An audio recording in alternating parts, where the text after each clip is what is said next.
Well, I am joined today finally by some local.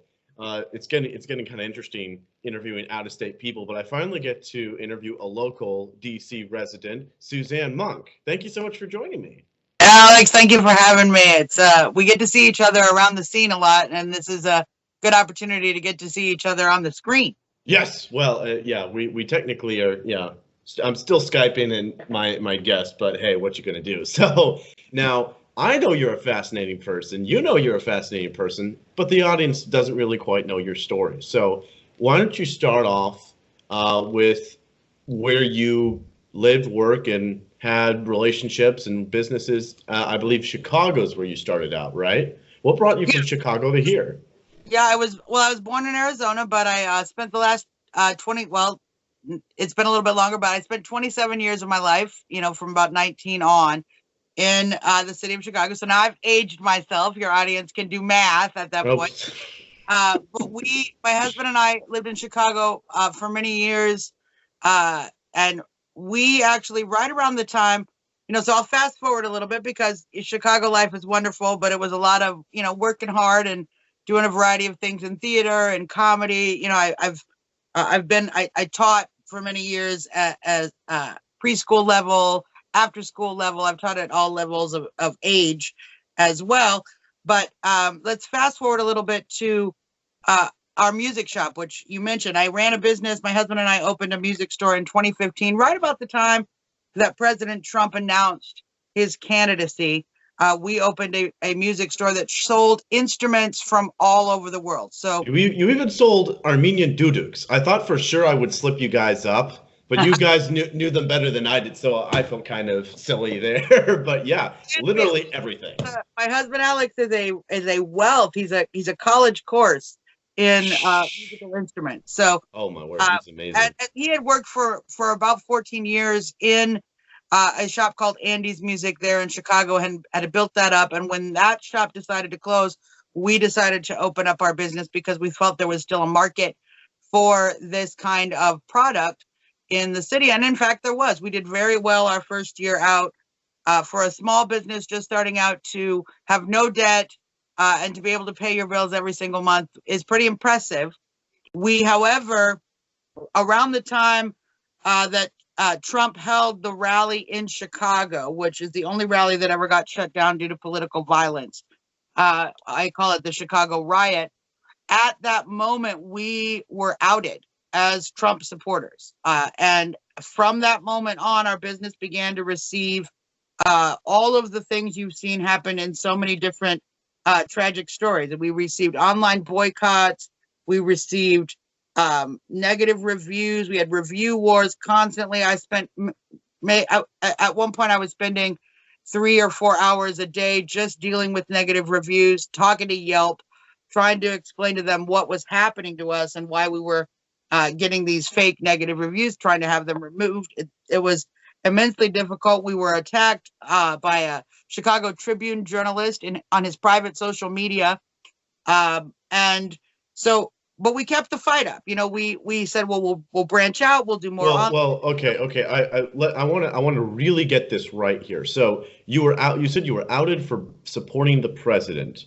Correct. So did you beat up a black person with a MAGA hat? With Jesse Smollett, or what? I mean, what happened? I went to the Trump rally, and I did a few interviews. Sometimes you'll see the left. They do this interesting thing where they fake being journalists, but what they're really there to do is dox you. And so they get information, and then they use that information to slander you over on the left. We, at the moment, Alex, because of the business we were in, was very interlinked with many liberals through the music community. And he got into a verbal debate with someone who we didn't know very well, but was in the music scene, but she's also a raging communist. And so he had been explaining to a friend of his who lived overseas what was going on at the Trump rally, because it made a lot of news. It was, Sure. It was very violent. It was very aggressive, and it certainly made a lot of news. And so he was just telling his friend what was going on. And I had been reporting to him via text from inside the rally itself, And this woman basically called Alex a liar.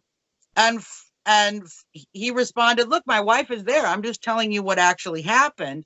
And from that moment, she and other communists in the Chicago region literally created an organized campaign to drive us out of business. I mean, this had nothing to do with the music. Did Alexander even go to the rally? So it was literally the spouse of the shop's owner went to a rally. And I mean, were you like wearing a Trump hat and basically, shouting, "Make America Great Again" to every single person, or what? No, I was actually just there to see the president speak. So for all they know, for all they know, you could have just been a liberal trying to see what's going on, just interested. That's not acceptable. If you are not there to participate in the political terrorism and the shutdown, it's unacceptable for you to support the president. Now, I had been a supporter of the president before that, and I wrote my first book just before that. It just come out shortly before that, called the 2016, the semi-essential 2016 Trump supporters election survival guide. And it was kind of a funny book that talked a lot about what people were going through. So if you live in a very red area, you could put Trump stickers on your car. It was fine. But if you lived in a blue area, it was dangerous to do that. So it was a sort of lighthearted look at what people were experiencing and just giving people some advice on how to be a Trump supporter in a way that wasn't going to get your car keyed and yourself injured, to try to sort of avoid the conflict with the left and just support our president. So, it's interesting that you asked that, because we had zero of our politics in our store. In fact, we at one point actually hosted a Bernie band, a band who sang songs to Bernie Sanders in our music shop. So we were very tolerant of all political positions. But as you know, the left does not care about your tolerance. If you supported the president, you are a white supremacist, you're a racist, you are a cultural appropriator. But you live in MAGA country. You live. And that's what made that Jussie Smollett story so funny, because coming from Chicago, where not only am I fighting the Chicago communists, but I'm literally fighting with the Chicago Tribune. I'm literally fighting with, big organized leftism.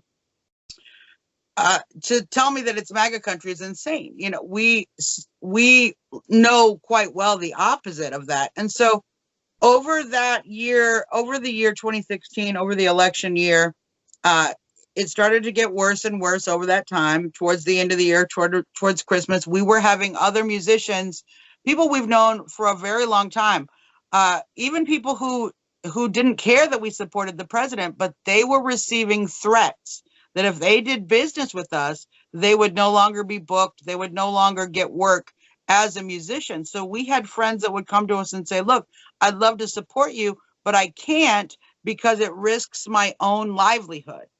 So you lost everything. You lost everything basically for. Well, we came back from the inauguration in 2017.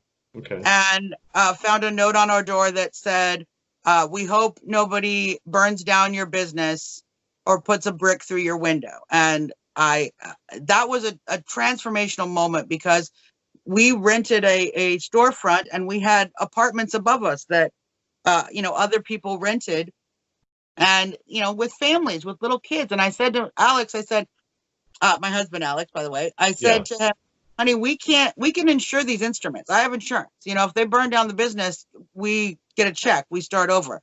But I can't insure the lives of the people who live above me. And so we couldn't in good conscience keep the business open at that point. And we made the decision to close. But I am not one to go silently into the night. So at that time, I wrote a letter to Crane's Chicago business, basically a breakup letter with Chicago that explained, we are leaving Chicago. And it's not because of the crime and the corruption and the potholes and all of these things. It's because of the tolerance for political terrorism that we are seeing in the community. Because one of the most shocking things after the Chicago Trump riot was the number of friends I knew that were happy that they shut down that rally. And when you would say to them, but officers were injured, we had officers who were bleeding, we had people whose cars were destroyed, people who were terrorized, and they had nothing but joy in their hearts for those experiences. So you really got to see the hate of the left and what it can accomplish. And I had no way of guaranteeing that their threats weren't real. So when I came out and I wrote the letter, it got published.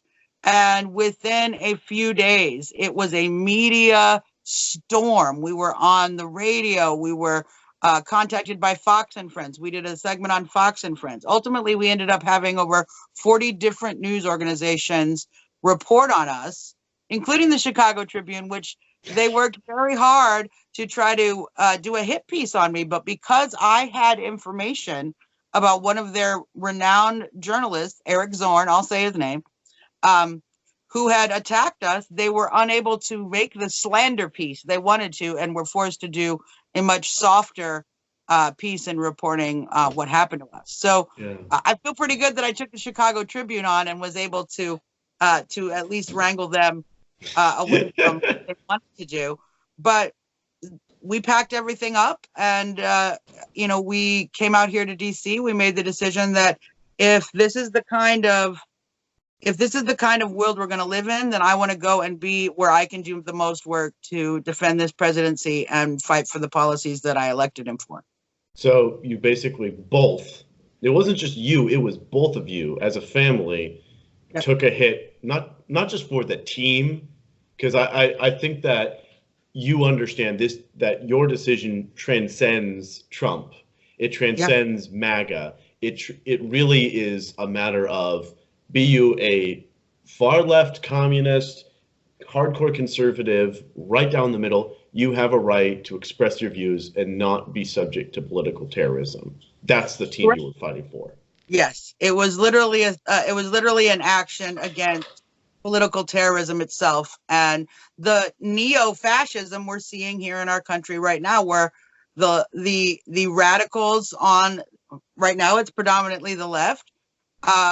The radicals believe that they have every right to run you out of business, to take food off your table, to do anything they can to damage your life, which is why even when we see folks on the right who say, well, we should call and we should boycott this place, I am never the one to jump in and join the boycott merely because the owner has expressed a political opinion.